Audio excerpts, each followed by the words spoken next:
चार मित्र जे कॉलेजात शिकत होते त्यांनी एक दिवशी जंगलात चायनीज खाऊचा प्लॅन केल्याने होता आणि तसे ते थंय गेले सुद्धा.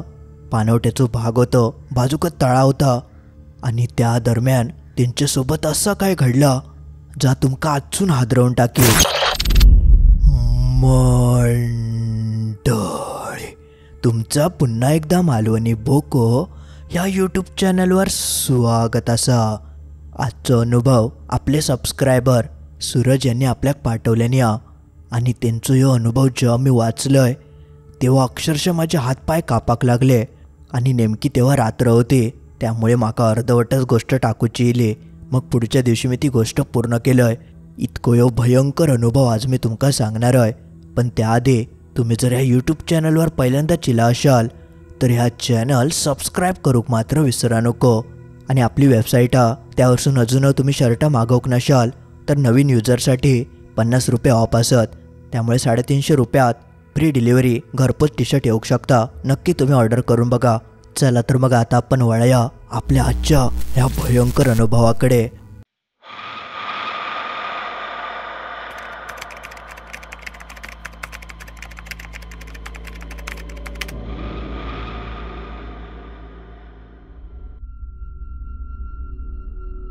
मी सूरज. आज मी तुमका माझ्या जीवनातलो असो काहीसो प्रसंग सांगणार आहे जो मी देवाकडे प्रार्थना करतोय की इतर कोणासोबतच तो घडू नये. इतको तो भयंकर दिवस माझ्या आयुष्यात इलो होतं. मी आणि माझे 3 मित्र सनीत, अमेय आणि धीरेश आम्ही एकूण 4 जण एका कॉलेजात शिकाक गेलो होतो आणि थंयच आमची चांगली मैत्री झाली. मस्त कॉलेजचे दिवस चालू होते. पण ह्या दिवसांमध्येच असो काहीसो दिवस आमच्या वाट्याक इलो जो आमच्यापैकी कोणच अजून तो विसरूक शकलो नाही ना कधी आम्ही तो विसराक शकत. तर ह्या सगळ्याची सुरुवात झाली जेव्हा आम्ही सेकंड इयरची फायनलची परीक्षा दिलेलो आणि पेपर वगैरे झाल्यानंतर आमका सुट्टी पडली होती. ज्या सुट्टीत शक्यतो सगळी मुलं ही आपापल्या घराकडे जातात, पण आम्ही तेव्हा तसा करूक नाही. आम्ही म्हटलं की आता सुट्टी लय दिवस तर पहिले 2-3 दिवस आपण हयच मजा करूया आणि मग काय ते आपल्या गावाकडे जाऊया. आता ह्या मजेमध्ये आमचं असं ठरलं होतं की एका ठिकाणी जाऊन मस्तपैकी चिकनची पार्टी करायची. तेव्हा चायनीज खाऊ आमका खूप आवडायचा, पण असं बाहेर चायनीज खाऊन खूप कंटाळू येलो होतो. म्हणून आम्ही म्हटलं की स्वतः आपण एका पाण्याच्या बाजूक काहीतरी मस्त जागा बघून चायनीज करायचा आणि त्या सगळा खाऊन परत हॉस्टेलवर यायचा. असा काहीसा आमचा ठरला होता.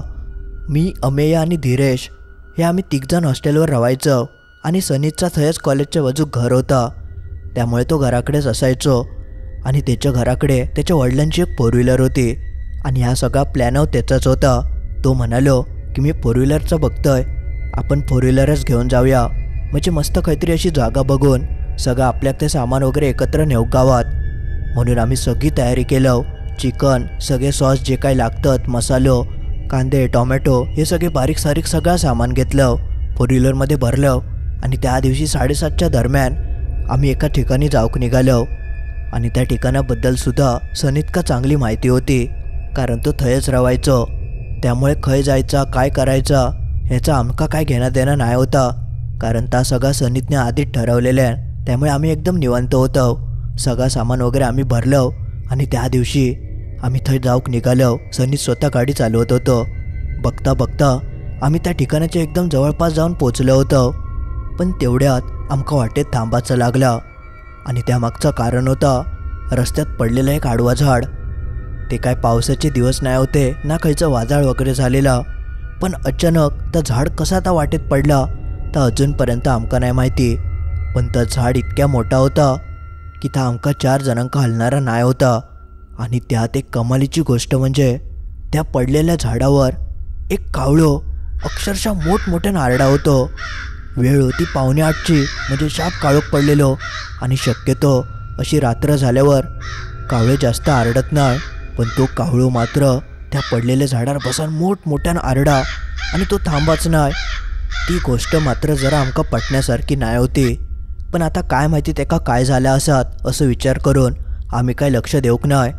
पण आता पुढे जाऊक मार्ग नसल्यामुळे सनीत म्हणाक लागलो की गाडी का अजून पुढे जाऊची नाही आणि त्या ठिकाणसुद्धा बराच लांब, एवढा सगळा सामान घेऊन जाणंसुद्धा काय शक्य नाही. त्यामुळे आपण आता गाडी वळवूया आणि बघूया काय आजूबाजू काय जागा हा काय. म्हणून त्यांनी गाडी वळवल्यान आणि आम्ही ज्या ठिकाणी जाणार होतो थंय जावचं तर आमचा रद्द झाला आणि आम्ही दुसरी जागा शोधूक घेतलं. सनीत का त्याची बऱ्यापैकी ठिकाणं माहिती होती, पण तसं तो जास्त फिरलेलो नाही होतो. आम्ही त्यासून मागे तर वळालो आणि काय अशी पाण्याची जागा गावता काय बघूक लागलो, कारण आमचा आधीच ठरलेला की पाण्याच्याच बाजूक काहीतरी मस्त या सगळा चायनीज वगैरे करून खायचा. त्यामुळे आम्ही सगळेजण तोंडात याकच पकडलेलो की काही पाणी दिसता काय फक्त बघ, मग जागा बिगा आपण करू गावात. म्हणून सनीत तशी जागा शोधित होतो, पण तशी जागा आमका काही गावा नाही. आम्ही बरेच लांब गेलो, म्हणजे इतक्या लांब आमका जावचाव नाही होता. पण फिरता फिरता आमका समाजलात नाही आणि तेवढ्यात सनीतचं लक्ष एका बोर्डाकडे गेलो. त्या बोर्ड तसं दिसाक एकदम जुनाट आणि मोडकळी शिला होता, पण त्याच्यावर लिहिलेला मात्र दिसा त्याच्यावर लिहिलेला होता कोडी तळे. त्या बघून आमका वाटलं की हय काहीतरी तळा असा. म्हणून आम्ही लगेचच त्या बोर्डाच्या दिशेने गाडी वळवलं आणि आतमध्ये जाऊक लागलो. तो रस्ता जरा एकदम खडबडीतच होतो, पण तरीसुद्धा आम्ही त्या रस्त्याने गेलो, कारण गाडी जाणे इतकी वाट होती. बघता बघता 5-1 मिनिटातच पुढे जाऊन तो रस्ता संपलो. साधारण 8:30 वगैरे झाले होते. अंधार असल्यामुळे आमका लांबचा काय दिसा नाही. त्यामुळे आता ह्या तळा अजून हसून किती लांब हा ह्याचो काय आमका अत्तपत्तो नाही. तरीसुद्धा सनीत म्हणालो की आता एवढे इलव तर वाज पुढे उतरान बघूया की तळा हा की नाही. म्हणून सनीत आणि धीरेश हे दोघजण मोबाईल घेऊन खाली उतारले. गाडीची लाईट त्यांची चालूच होती आणि त्यात लाईटीच्या प्रकाशात ते हळूहळू पुढे जाऊन बघूक लागले. जसे ते पुढे जाऊन बघतात तर त्यांका एक समोर तळा दिसाक लागला आणि तळ्याच्याच काठी आम्ही येऊन पोचलो होतो. ता बघून त्या दोघांका खूप आनंद झालो. ते थैसूनच आरडले, अरे यवा तळा होय.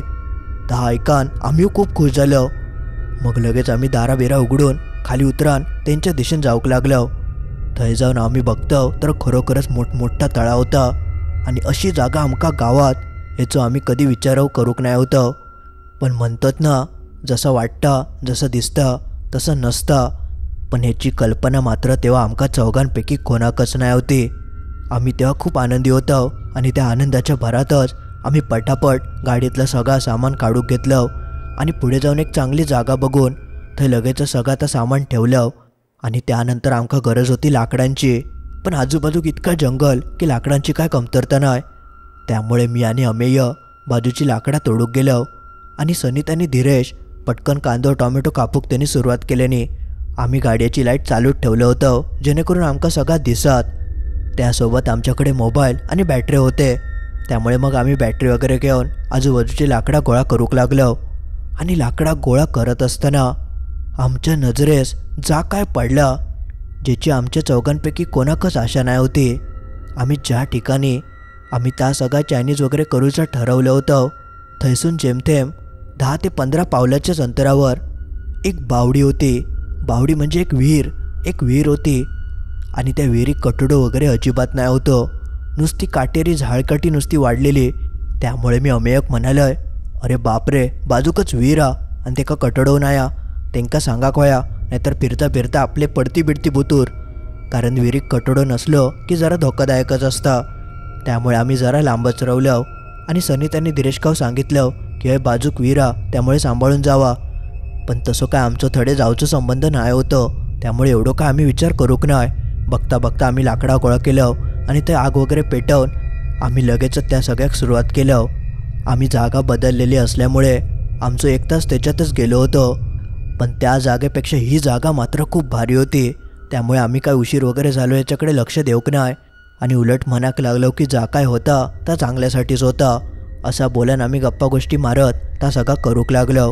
तरी त्या सगळा होईपर्यंत रात्रीचे 10-10:30 होऊन गेले, कारण चायनीज करूक जरा वेळच लागता. आमच्याकडे तशी सगळी तयारी केलेली नाही होती. तर चिकन उकडतं, फ्राय करतं, कांदो टोमॅटो आला लसूण सगळं सोलतं, बारीक करतं, ह्याच्यात खूप वेळ गेलो. पण त्या सगळ्यानंतर अखेरीस आम्ही त्या सगळा बनवलं आणि 10:30च्या दरम्यान त्या सगळा खाऊक घेतलं. त्या तळ्याच्या काठी बसन त्या सगळा खाताना एक वेगळीच मजा आमका येत होती आणि आम्ही जा ठरवलं होतं त्या सगळा होत होता. खूप मजा मस्ती आमची चालू होती. अडेतडेचे गप्पा गोष्टी आम्ही करत होतो आणि अशा आठवणी होते जे कायम आम्ही लक्षात ठेव. पण आमका ह्या माहिती नाही होतं की ह्या आठवणींसोबत अशी का आमका एक भेट गावणार होती, जी भेट आम्ही मरेपर्यंत विसराक शकत नाही. तर इथपर्यंत सगळा काही आमच्या ठरल्याप्रमाणेच होत होता. पण जसं आमचा ता सगळा खाऊन होता आणि आम्ही जशी सगळी थैची भांडी वगैरे आवरूक घेतलं, तेव्हा सगळ्यात आधी आमच्या कानावर एक आवाज पडलो. तो आवाज एका बाईच्या ओरडण्याचं होतं आणि तो एकदम घुमलेलो आवाज होतो, ज्यावरसून आमका कळाक अजिबात वेळ नाही लागलो की तो आवाज बाजूच्याच विहिरीसून येलो असा. तो आवाज कानी पडता माझी तर चांगली तणतणली होती, कारण विहिरीसून ह्यो आवाज इलो कसो. मी, धीरेश आणि सनीत तिघवले बेकार घाबरलो होतो आणि आम्ही आपले मनाक लागलो की आवाज ऐकलास काय तुम्ही. सगळ्यांका तो आवाज स्पष्ट ऐका केलो होतो.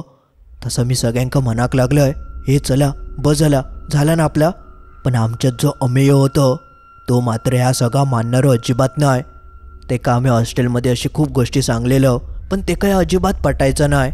तो असा म्हणायचो की जोपर्यंत माका अनुभव येत नाही तोपर्यंत मी हा काय मानूचही नाही, आणि असा काय नसताच, लोक उगाच काय काय बनवून सांगतात, असंच त्याचा सगळा असायचा. आणि त्या रात्री जेव्हा तो बाईचा आवाज इलो तेव्हासुद्धा तो ह्याच बोलाक लागलो की काय घाबरा नको, आता इलो तेव्हाच बसाया. म्हणजे तो आवाज ऐकान आम्ही घाबरान थैसून कधी एकदा पळतो असं आमचा तिघांचा झालेला. पण अमेयाचा असा की येईना आवाज, आपल्या काय करूचा, भास वगैरे झालो असात, तुम्ही बसा, मस्त व्हायच बसाया आणि 15-20 मिनिटांत जाऊया, असा त्याचा काहीसा म्हणणं होता. पण आम्ही मात्र या सगळ्याक अजिबात तयार नाही होतो. आणि तेवढ्यात परत तसंच आवाज, पण ह्यावेळेस जरा मोठ्यानं चिलो. तेव्हा तर अक्षरशः माझ्या हातातली पिशवीच खाली पडली. इतको तो भयंकर आवाज तेव्हा त्या विहिरीसून इलो होतो. आणि ह्यावेळेस तर एकदमच सिद्ध झाला की तो आवाज त्या विहिरीसूनच येता आणि तो एका बाईचाच आवाज. तेव्हा अमेय म्हणालो की अरे कोणतरी बाई बी तर त्या विहिरीत नाही ना अडकली आणि ती आपल्याक मदतीक हाक मारता. त्यावेळी अमेयच्या त्या बोलण्यावर माका असं झाला होता की ह्यो मॅडबीड झालो काय, डोक्या बिक्या फिरला काय, याचं काय बडबडता ह्यो, कारण एवढ्या रात्री ती बाई विहिरीत कशी काय येऊ शकता. पण तो ऐकाकत नाही तयार. तो म्हणालो अरे संध्याकाळची बिंध्याकाळची बाई फिरता फिरता पडली असतली आणि आता कदाचित आपल्या बोलण्याचा आवाज तिका ऐकाक गेलो म्हणून ती मदतीक हाक मारता. तिका असं टाकून आपण जाऊक नाही शकत. तुम्ही एक काम करा, माझ्यासोबत चला, मी पुढे राहतोय, बघूया तरी काय नेमको प्रकार आतो. आमची अजिबात इच्छा नाही होती, पण तो आमका शेवटी थंय घेऊन गेलो. आम्ही बॅटरी बिटरे जेवढे काय होते ते सगळे पेटवलं आणि ते विहिरीच्या दिशेने जाऊक लागलो. अमेय आमच्या सगळ्यात पुढे चला होतं. बघता बघता आम्ही थरथरत त्या विहिरीच्या जवळ येऊन पोचलो आणि अमेय सगळ्यात आधी त्या विहिरीत बॅटरी मारून डोकावल्यान. जसं तो आतमध्ये डोकावून बघता तेव्हा तेका आतमध्ये जा काय दृश्य दिसलं ता बघून जरा तो घाबरलो, कारण त्या विहिरीत एक थेंबसुद्धा पाणी नाही होता. पूर्णपणे कोरडी ती विहीर पडली होती आणि विहिरीत कोण नाही होता. तसे आम्ही मागसून त्याका विचारूक लागलो अरे काय झाला, कोण हा विहिरीत. तेव्हा तो मागे वळालो आणि आमका म्हणालो अरे विहिरीत कोण नाही आणि पाणीव नाही. जसं मी त्याचं आता वाक्य ऐकलंय तेव्हा तर माझ्या पायाखालचीच जमीनच सरकली, कारण हे जे काही गोष्टी घडत होते ते विचार करण्याच्या पलीकडचे होते.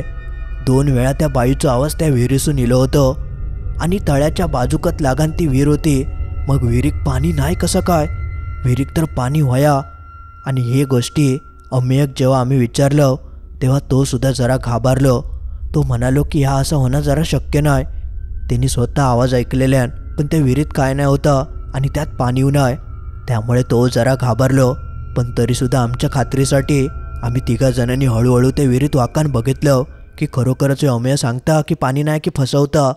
पण आम्ही जेव्हा वाकान बघितलं तेव्हा खरोखरच विहिरीत पाणी नाही होतं. तेव्हा माझ्या मनात एकच प्रश्न इलो होतं की हा असा कसा काय शक्य असा. पण जा काय डोळ्यांनी दिसा होता त्याच्यावर विश्वास ठेवचं लागणार होतं. शेवटी मग आम्ही सगळ्यांनी ठरवलं की आता गपचूप घराकडे जायचा, बस झाला, पार्टी बिटी बस झाली असं म्हणान आम्ही थैसून जशी वळालो तेवढ्यात धीरेचा आवाज इलो आणि त्यानंतर आमच्या कानावर एकच आवाज पडलो. तो आवाज ऐकान मी एका क्षणासाठी स्तब्धच झालोय. माझा काळीज एका क्षणासाठी थांबला. माका कळालं नाही की ह्यो काय प्रकार घडलो, कारण माझा मित्र धीरेश जो आमच्या मागे होतो तो मागच्या त्या विहिरीत पडलो आणि त्यासोबत पाण्याचा सुद्धा आवाज इलो.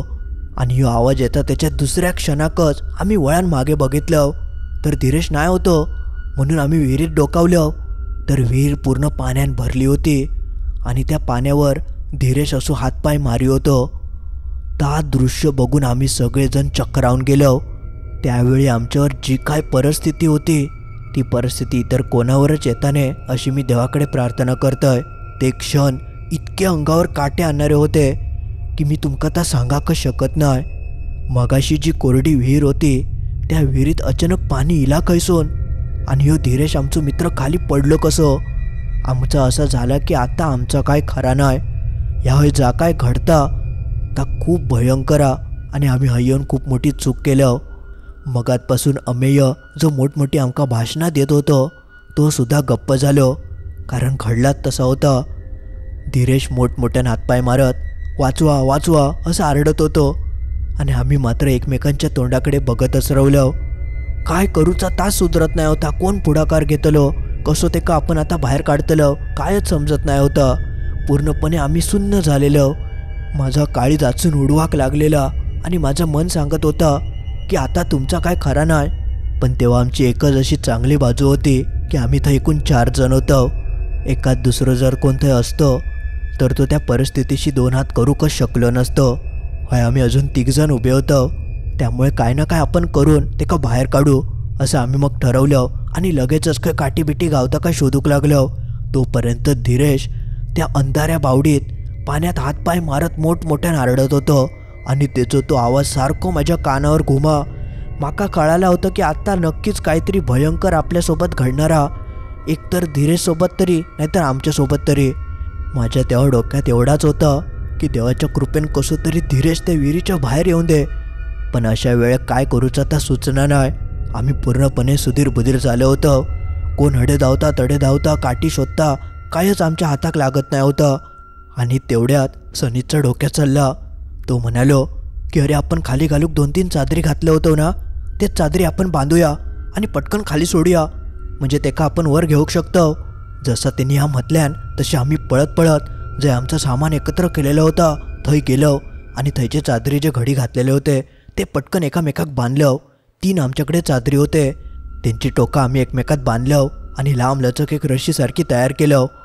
पण ता सगळा करेपर्यंत धीरेश मात्र त्या विहिरीतच पडलेलं होतं आणि त्यानंतर त्याचे आवाजसुद्धा येऊचे बंद झाले. तेव्हा तर माझे हातपाय पूर्णपणे थंडच पडले. माका वाटलं की हो बुडलो बिडलो की काय. आणि ह्याच्यात आमच्या सगळ्यांचं नशीब इतक्या चांगला होता की आमच्या चौघांमध्ये धीरेशच असं एक पोरगं होतं जो सगळ्यात चांगलं पेवायचं. ते का पेवक चांगलं येत होता. त्यामुळे मी म्हटलं की काय झालं तरी हो बुडाचो तरी नाही, कारण एका पेवक येता. त्यामुळे माका थोडीफार आशा होती. पण आवाज बंद झाल्यामुळे मी जरा घाबरलेलो आहे. मग आम्ही लगेचच ते चादरी वगैरे बांधून विहिरीच्या दिशेने धाव घेतलं आणि लगेच आतमध्ये बॅटरी मारून धीरेश का हाक मारूक लागलो. पण धीरेश कायच आमका प्रतिसाद देऊक तयार नाही. पण तो अजून पाण्याच्या वर एका दगडाक पकडून होतो, पण हालचाल काय करी नाही. आमका कळत नाही होतं की तेका झाला काय. आम्ही तेका खूप आवाज दिलो पण त्यांनी कायच हालचाल करूक नाही. तेव्हा मात्र आम्ही घाबरलो. तसं अमेय म्हणालो की आपल्याकच कोणाक तरी खाली उतरायचं लागतला. आता ह्या सगळा झाला होता अमेयमुळे. त्यामुळे आम्ही अमेयक अक्षरशः गाळी इतके घालत होतो की त्याचीसुद्धा चांगलीच फाटली होती. चादर बिदर बांधताना आम्ही तेका म्हणालेलो की ह्या सगळा तुझ्यामुळे झाला, आता तेका जर काय झालं तर तू जबाबदार, असं आम्ही सगळा तेका बडबडत होतो. त्यामुळे त्यांनी म्हटल्यान की मीच उतारतोय आणि तो कसं बसं उतराक तयार झालो. त्यांनी चादरीचा टॉक पकडल्यान आणि तो हळूहळू खाली उतराक लागलो.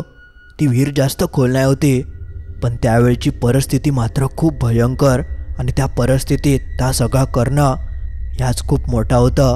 पण अमेयंता केल्यान आणि तो हिम्मत करून तो विहिरीच्या खाली खाली जाऊक लागलो आणि शेवटी आणि तो कसो बसो धीरेशपर्यंत जाऊन पोचलो. धीरेश पूर्णपणे बेशुद्ध अवस्थेत होतो. त्यामुळे त्यांनी पटकन चादरीचा टॉक त्याच्या पोटाक बांधल्यान आणि इशारो करून आमका चादर वर घेऊक सांगितल्यान. तसे आम्ही जोर लावून धीरेश का विहिरीसून वर खेचून काढलं. धीरेश जसं वरती इलो तेव्हा आमच्या थोडं जीवात जीविलो. मग आम्ही जास्त वेळ न घालवता त्याच्या पोटाक बांधलेली चादर काढलं आणि लगेचच विहिरीत सोडलं. मग ती चादर अमेयान पकडल्यान आणि तो हळूहळू वरती इलो. जसे ते दोघजण वरती येऊन पोचले तेव्हा मी जरा सुटकेचा श्वास सोडलोय, पण अजून धीरेश बेशुद्धच होतो. मग आम्ही तेका उचललं आणि पळत पळत गाडीत घेऊन गेलो. सगळं सामान वगैरे टाकलं आणि जीव घेऊन जे आम्ही थैसून पळालो ताका विचारू नको. चादरी बिदरी आमचे थयच रवले, कारण तेव्हा एवढं सगळं विचार करूक वेळत नाही होतं आणि कसाबसा गाडी पळवल्यानंतर आम्ही गाडीतल्या गाडीत धीरजका जागा करूक लागलो आणि नशिबान तो जागो झालो. आणि जसं तो जागो होता तसं तो पूर्णपणे कापरी काढूक लागलो, कारण तो त्या विहिरीतल्या थंड पाण्यात पडलेलो, ज्यामुळे त्याका थंडी लागा होती. मग आम्ही पटकन जा काय जॅकेटा बिकेटा आमच्याकडे होती ती त्याका दिलं, जेणेकरून वाईट त्याका बरा वाटत. आणि नंतर आम्ही थंयसून निघालो. आमच्या चौघांपैकी कोणाकच अजून समजत नाही होता की नेमका आता आमच्यासोबत झाला काय, ह्यो नेमको काय प्रकार होतो. सगळेजण पूर्णपणे चक्रावून गेलं होतं. आमच्या सगळ्यांच्या डोक्यात एकच होता की कसा तरी घराकडे जाऊन पोचायचा आणि मग पुढचा काय तर आपण बघायचा, असाच आमचं ठरलेला. कारण धीरेश तर काय बोलायच्या मनस्थितीतच नाही होतं.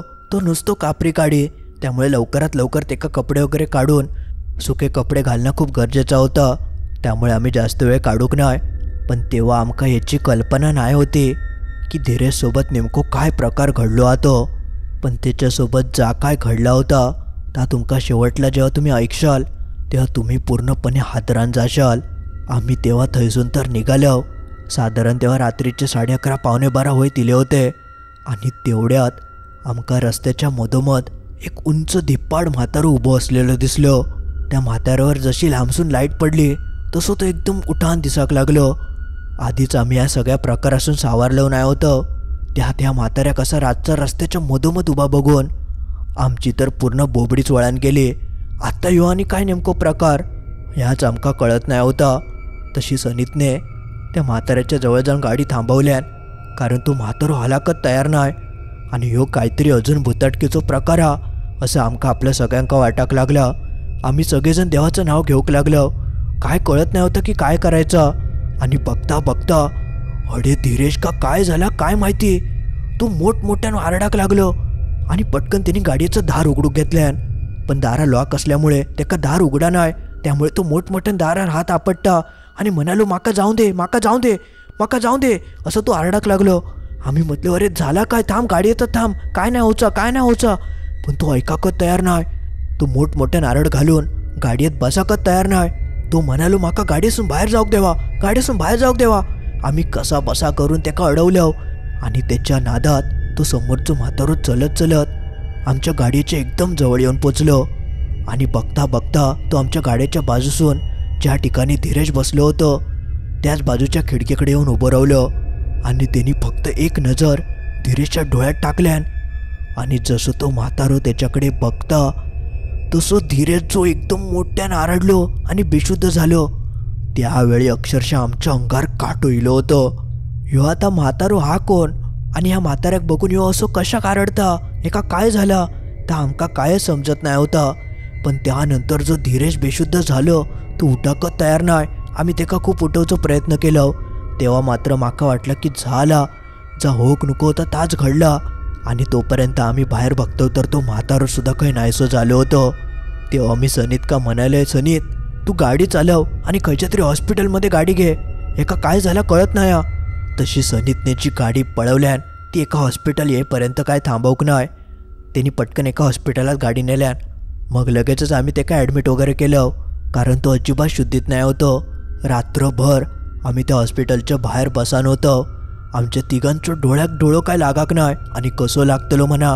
इतका सगळा जर घडला असत तर खयचो माणूस झोपात. आमका काय झाला ताच समजत नाही होता. इतक्या सगळा पटापट घडत गेला की आम्ही त्या सगळ्यासून सावरलवत नाही होतं. बघता बघता पहाट झाली.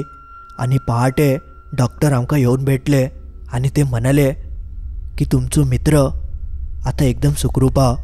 त्याच्या डोक्यात ताप गेलो होतो म्हणून तो बेशुद्ध झालो.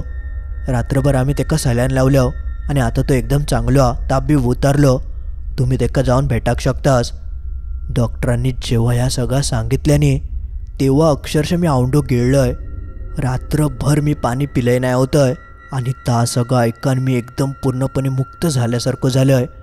म्हणजे खूप मोठा डोक्यावरचं ओझा एकदम रिकामी झाल्यासारखं वाटाक लागला. आणि आम्ही लगेचच कसलोच विचार न करता धीरेश का भेटाक गेलो. धीरेश ह्यो आधीसारखं एकदम शांत झालं होतं. आमच्या सगळ्यांशी एकदम हसान बिसान बोलाक लागलो. आणि त्यानंतर आम्ही त्याका विचारलो की अरे झाला काय, तू पडलं कसं विहिरीत. तेव्हा त्याने आमका जा काय सांगितल्यांना ता ऐकलास तर तुम्ही सुद्धा एका क्षणासाठी हादरशाल. तो म्हणालो, अरे मी पडाक नाही, म्हाका कोणीतरी मागसून जोरात ओढल्यान, ज्यामुळे मी सरळ मागे गेलोय. म्हाका वाटलं की आता माझं काय खरं नाही, कोरडी विहिरीत पडल्यावर मी मरतलोय.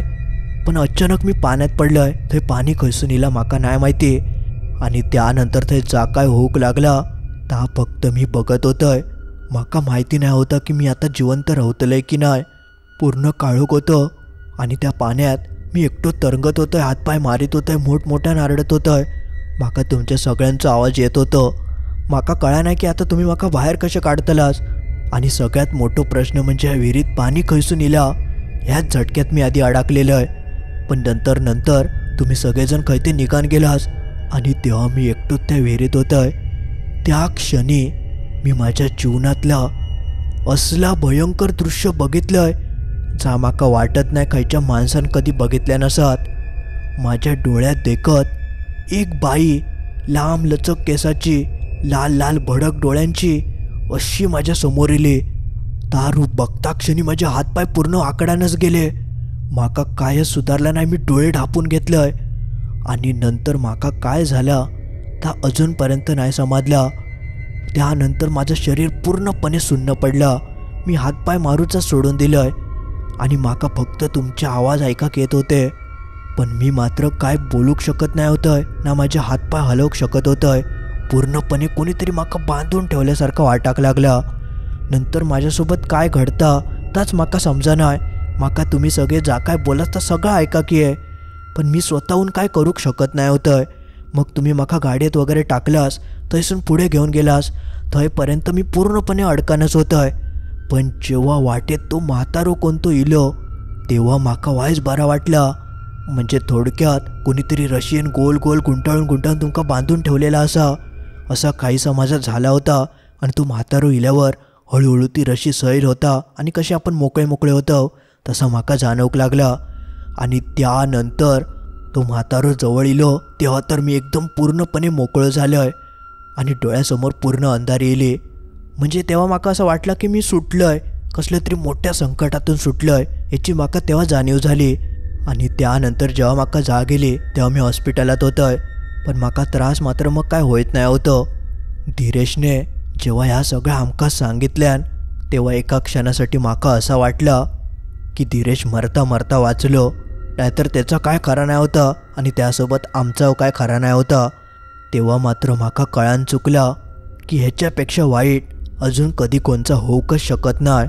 मी त्या क्षणी देवाचे इतके आभार मानलंय की काय मी तुमका सांगा. देव त्या दिवशी नक्कीच आमच्या पाठीशी होतं, म्हणून आम्ही या सगळ्यासून सुटलो. आणि त्या आजोबांच्या रूपात नक्कीच खंयचो तरी देव होतो.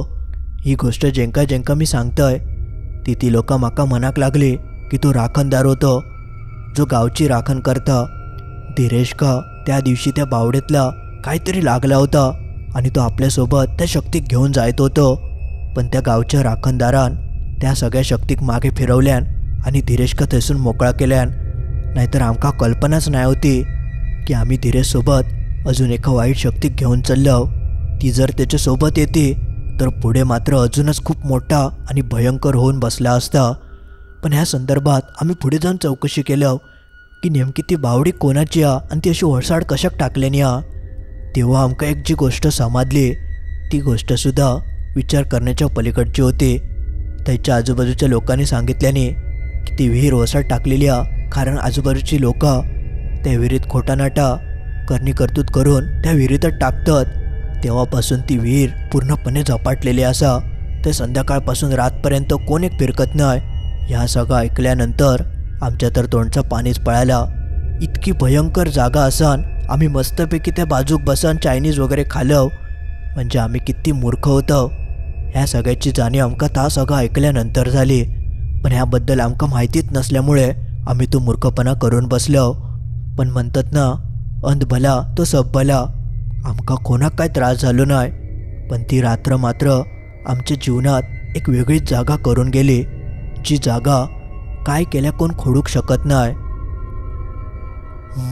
मंडळी, आज पुरता एवढाच. तर मित्रांनो, असो काहीसं होतं सूरज यांनी पाठवलेलो त्यांचं एक भयंकर अनुभव. जो तुमका कसं वाटलं ता कमेंटमध्ये नक्की कळवा. आणि तुमका ही गोष्ट तर नक्कीच आवडली आसातच, त्यामुळे लाईक तर नक्की बनता, लाईक करूक विसरा नको. आणि आपल्या मित्रमैत्रिणींका ज्यांका अशी गोष्टी ऐकाक आवडतात त्यांका या व्हिडिओची लिंक नक्की पाठवा, जेणेकरून ते अशी गोष्टी ऐकतील. आणि अजून तुम्ही या चॅनल सबस्क्राईब करूक नशाल तर सगळ्यात आधी या चॅनल सबस्क्राईब करून टाका. चला तर मग लवकरच भेटाया असोच काहीसो भयंकर आणि सत्य अनुभव घेऊन शुक्रवारी ठीक रात्री 10:30 वाजता.